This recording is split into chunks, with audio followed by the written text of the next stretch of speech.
the military and brutalized. Still, I did not break my resolve because I know that the problem with Uganda is the governance which is centralized in one man's hand. Initially, we had an effort of bringing, first of all, sensitizing the people of Uganda to understand the problem, but most importantly, to understand how to go about the problem. We agreed, all of us unanimously, that we need unity. Unity from different political parties, unity from people from different walks of life, and unity among the people of Uganda, those that are living in the country and those that live in the diaspora. We managed to achieve all that. It was one of the most violent election campaigns ever in the East African country of Uganda. At least 54 people died. Presidential candidates were arrested for allegedly violating coronavirus regulations. Government critics were intimidated or jailed, and journalists were attacked. The internet was shut down, and international election observers were not accredited. How have the people of Uganda reacted to the obviously unfair and not free elections? Thank you very much. I'm really glad that you mentioned that General Museveni is a real person that mentioned when he had just taken power in 1986 that Africa's problem generally, and Uganda in particular, are the leaders that overstay in power.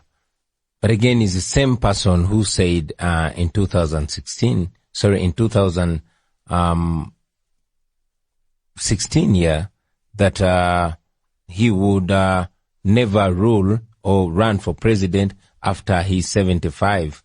Unfortunately, the following year, he's the same person that facilitated the amendment of the constitution, a violent amendment. I was member of parliament in 2017, and the parliament was raided.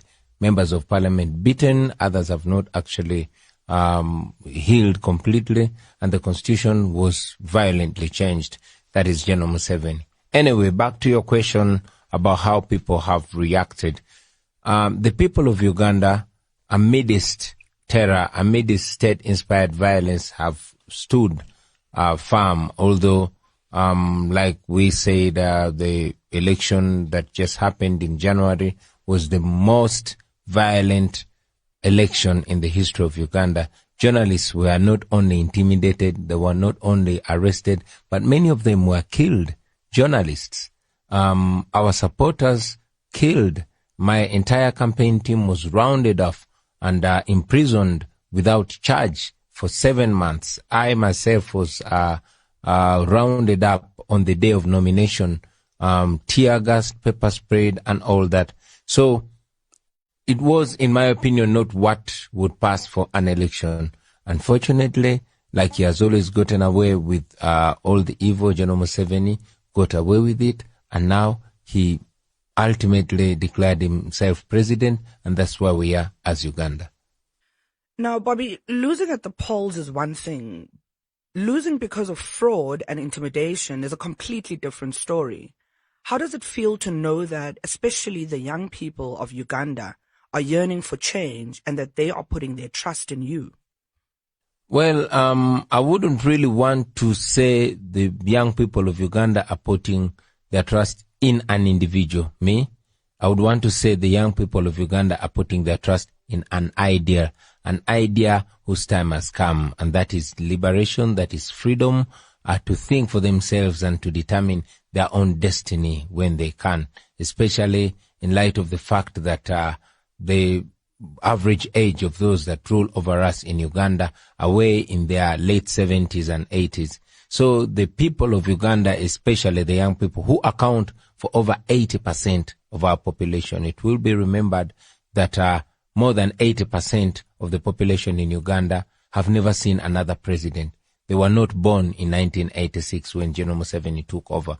However, these are the same people that I have their voices stifled. Even when they lined up for an entire day to go to the polls, their voice never counted because the Electoral Commission just declared results without even counting. The internet was shut off completely. Radio stations were cut off.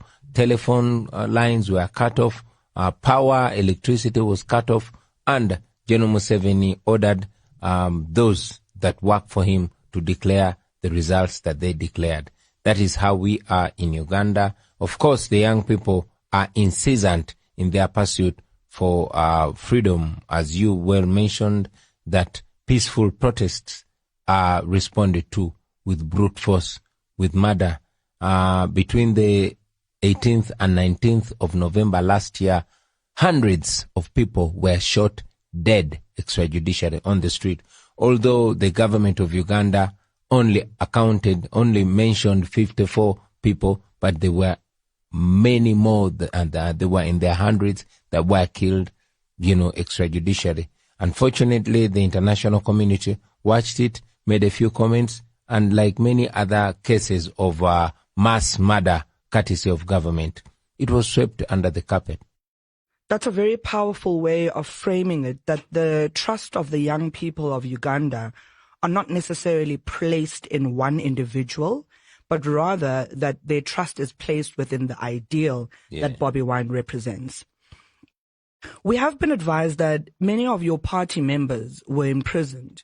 Have all of your comrades been released from prison by now?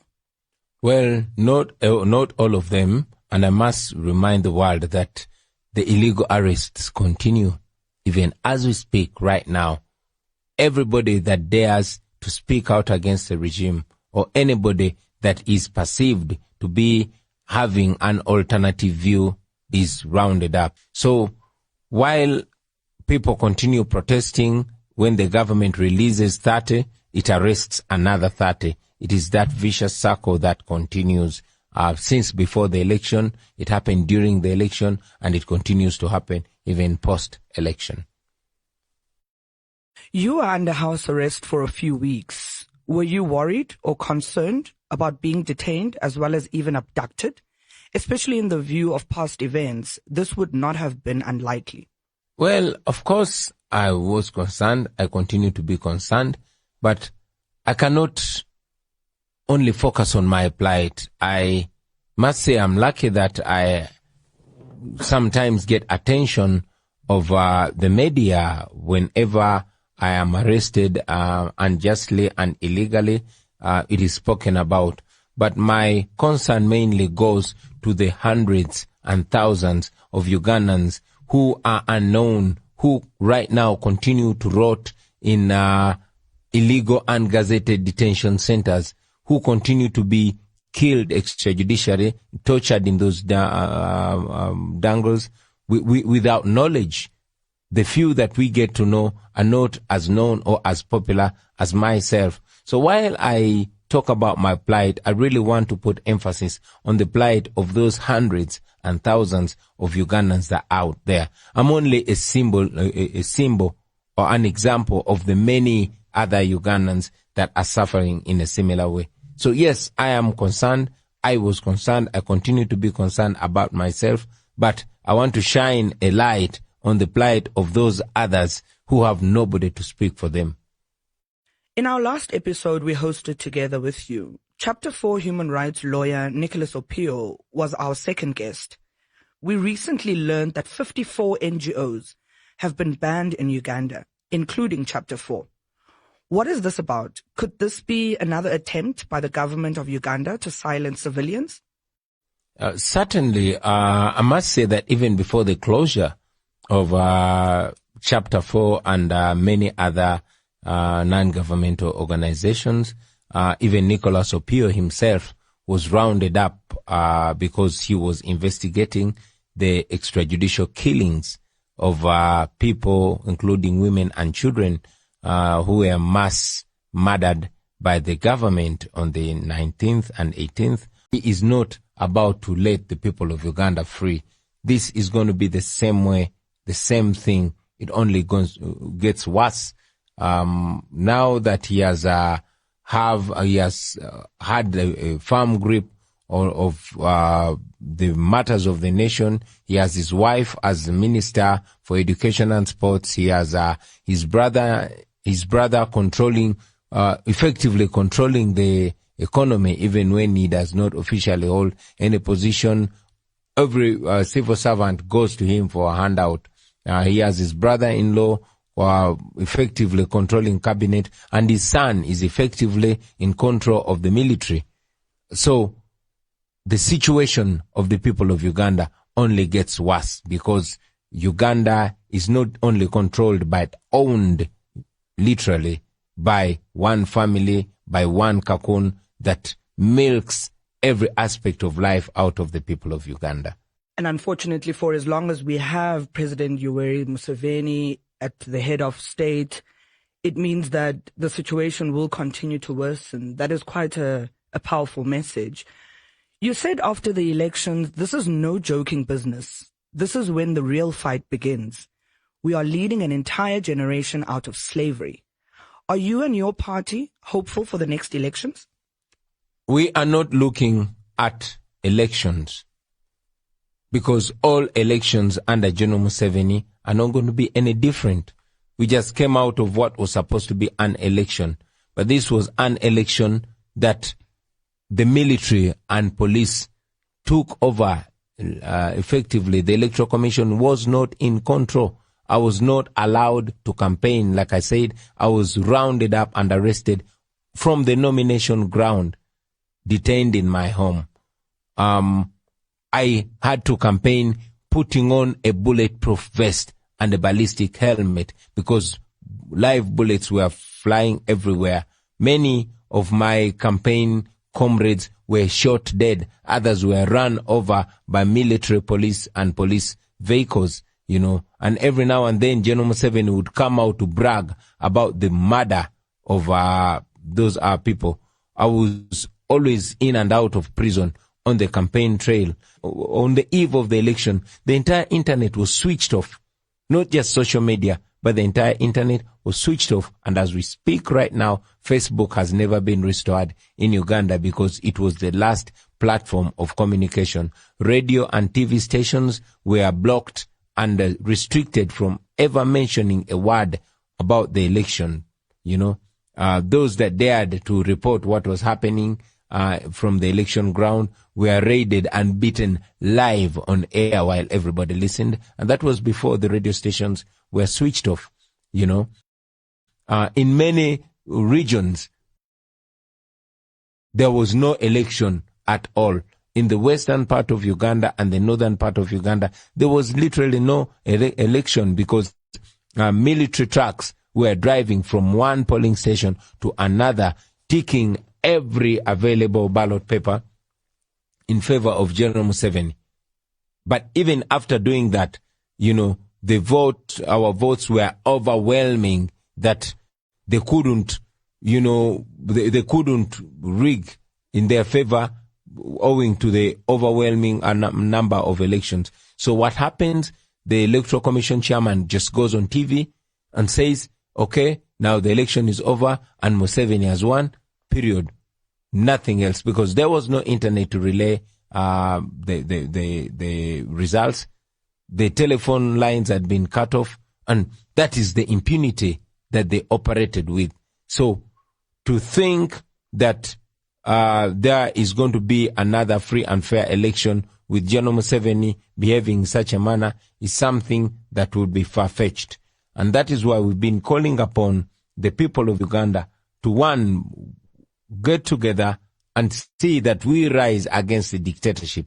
But again, I've also been calling upon the international community, both regional, continental, and international, to stop being facilitators of this evil. We have regional blocks. We have the East African community. We have the African Union. They are watching this happening in one of their member states, and nothing is being done. It's like they're partners in crime, you know. It is a shame to Africa. It is a shame to our generation to see that this is happening. It is being facilitated. And after all this is done, you see presidents coming from functioning democracies flying into Uganda to officiate this.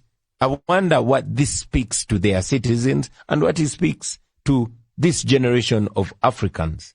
With that reflection in mind, regarding the heads of states arriving in Uganda to officiate the atrocities that are taking place, before we have to come to an end of this really exciting episode, please allow me one last question. With well over 50 seats in Parliament, The media states that your opposition, the National Unity Platform, emerged as the biggest winner. Museveni seems to fear you. Do you have a hopeful message to share with Africa's young population? Definitely. And this message is everywhere for everybody to see. While many parts of Africa are still gripped with dictatorships, I must say there's hope. There is hope. Just recently, Zambia was going through almost the same challenges of police brutality, of strongman lead rulership and the like. But the persistence of the people ultimately bore fruit, and they had change, peaceful change, moral change, constitutional change. So my message to Africans everywhere, and Ugandans in particular, is that don't give up. Mandela taught us that it always seems impossible until it's done. It can be done. As a matter of fact, it will be done. We will be free. We only choose to be moral, to be non-violent, not because we are not strong. We are strong. We are many, and we are angry enough to be violent, but we choose to be smarter than them because we know violence only begets violence. We continue the moral way, the constitutional way, agitating for what's rightfully ours. But again, we can't do it alone. We have to do it with the rest of Africa. I know that it took the eyes of Africa, the eyes of the world, focused on Zambia, that games couldn't be played, immoral games couldn't be played. So I call upon Africa not to look at Uganda as an isolated case. That brutality that happens in Uganda is a threat to the peace and democracies all over Africa. And when Uganda frees up, it will be an example and a motivation for other countries to free up. Zambia just freed up. That means we too can free up, and everywhere else can free up. So I am hopeful. I want everybody else to be hopeful. Let us continue opening our eyes and ears. Let us continue playing our role. Let us not look at the strong men. Let us not look at individuals. I'm not here to tell people that, look at me as your savior. I am nobody's savior. I'm only playing my part. And if everybody plays their part, we together can add up the pieces. And man, we can liberate this Africa. All these countries that we admire in Europe, they have ever been ruled by brutal dictators. There was a time when Germany was under Hitler. There was a time when Russia was under Stalin. There was a time when in Europe we had the likes of Mussolini. Now they are free countries, There was a time when South Africa was under apartheid, But now, I can't say you are where you want to be, but at least you are not where you used to be. So I am hopeful that Uganda will also free up. But that freedom is not going to be free. That freedom is not going to come on a silver platter. It is a fought for. It is not only cried for. I've said it before and I say it again, that freedom comes to those who fight, not to those who cry. Because the more you cry, the more your people continue to die. There's no freedom negotiator. There's no freedom crier. There are only freedom fighters. So let's continue fighting morally, though. Thank you very much. That was a very powerful message and certainly inspiring. Thank you very much for sharing interesting insights with us again. At this point, we'd also like to particularly thank you, Bobiwine, for allowing us to use your music for our podcast.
our only hope for liberty.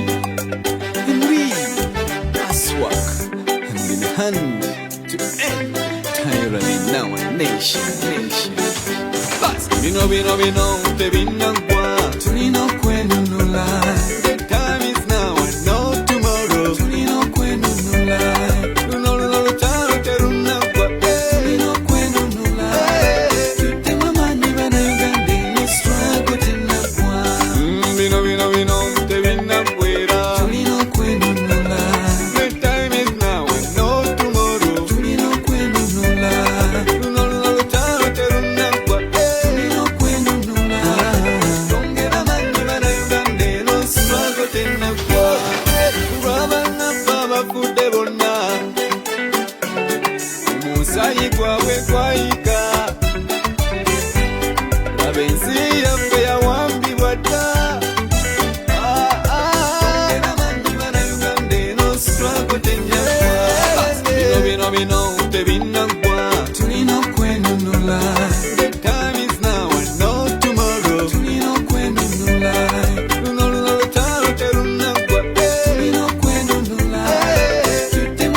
People power, our power.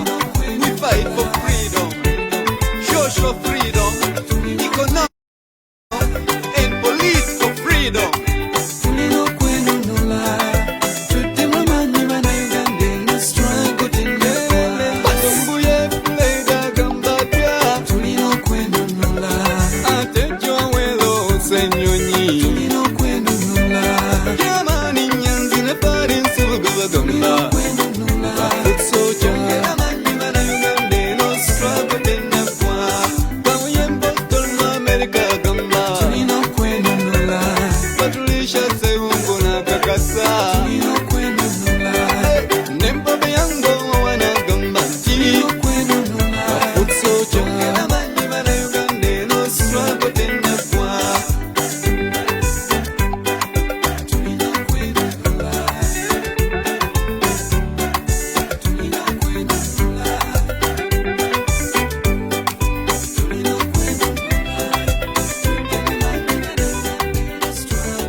The time is now and not tomorrow.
social